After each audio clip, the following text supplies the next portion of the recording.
So now we pay tribute to those who've passed on, the fallen in travel writing and in the trade in 2017, starting with Kevin Dawson. Very fond memories of a great road trip with Kevin in his travel writing times. It was through north of France, the Champagne region. And when we got home, everybody realised that this was way beyond the reach of any Irish tourist. It was back in the late 80s, early 90s, pre-Celtic Tiger days. And much to the chagrin of the Air France manager of the time, there was a long time before any of the pieces appeared. Kevin and myself spent a few days in a car, wonderful road trip together. He would be best known afterwards for his work as a commissioning editor in RT, the 1998 bicentennial of the 1798 Rebellion. A series of programmes were probably the high point of his career there. Liz Fahy of Holiday Ireland Hotels, a veteran of world travel market to the ITB in Berlin. She was the woman who gave us most instructive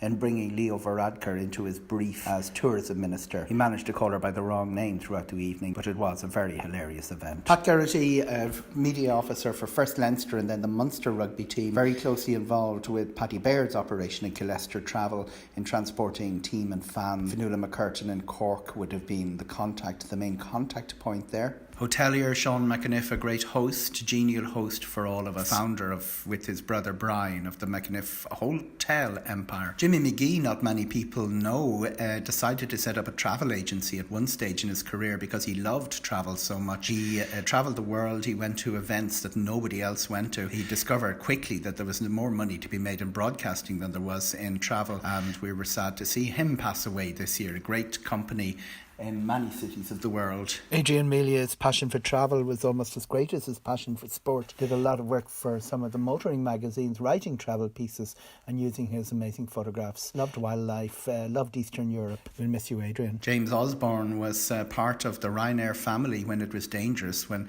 they were only flying 200,000 passengers a year. Last week or the week before, they reported 129 million. Friend of Tony Ryan, very much involved in that movement that some people in the room will remember when Ryanair used to be nice to journalists. And of course, the wonderful Anne O'Callaghan was their PR manager in the early days. James passed this year.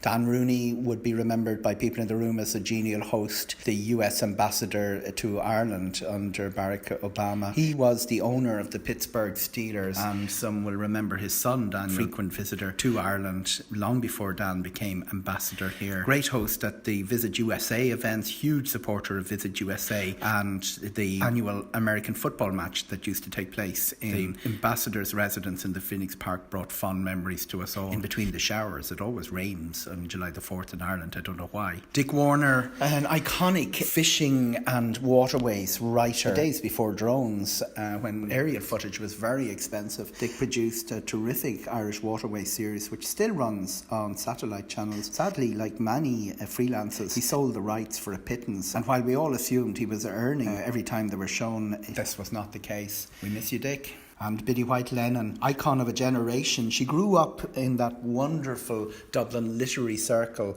of the 40s and 50s, where a lot of the great writers of a previous generation were accessible. As a small child, she would have remembered them at parties in the house of her aunt, Nora White, the poet from Carrick and Shannon. She was best known as Magee in the Reardons, pregnant out of wedlock through the Reardons' eldest son, Benji. The Archbishop of Dublin at the time, Archbishop McQuaid, was not impressed, so the writer of the series, the original TV drama writer for Ireland, the very talented Wesley Burrows, had to find a condition which resembled pregnancy so that Magee could be put out on Sunday night peak time viewing with her honour still intact. Wesley, of course, a genius, managed to do that. When the Reardons ceased as a television series in the late 70s, 79, not many people know that Biddy Lennon was one of the writers of the radio version of the series. It's as a writer and as a travel writer, most people in the room would have got to know her. She was a founding member and chair of that particularly well-fed and well-travelled group of ladies and gentlemen, the Guild of Food Writers. What sort of an introduction is that? I'm from the Guild of Food Writers. Talk about putting a restaurateur or a kitchen under pressure straight away. Great companion on many trips, and we had many a laugh late at night while we sampled the fruits of accompanying the chair of the Guild of Food and Drink Writers. There was an important wine mentioned there as well.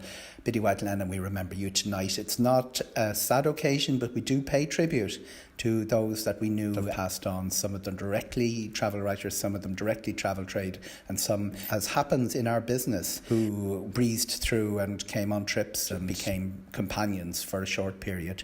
We're delighted to have the opportunity to do that tonight.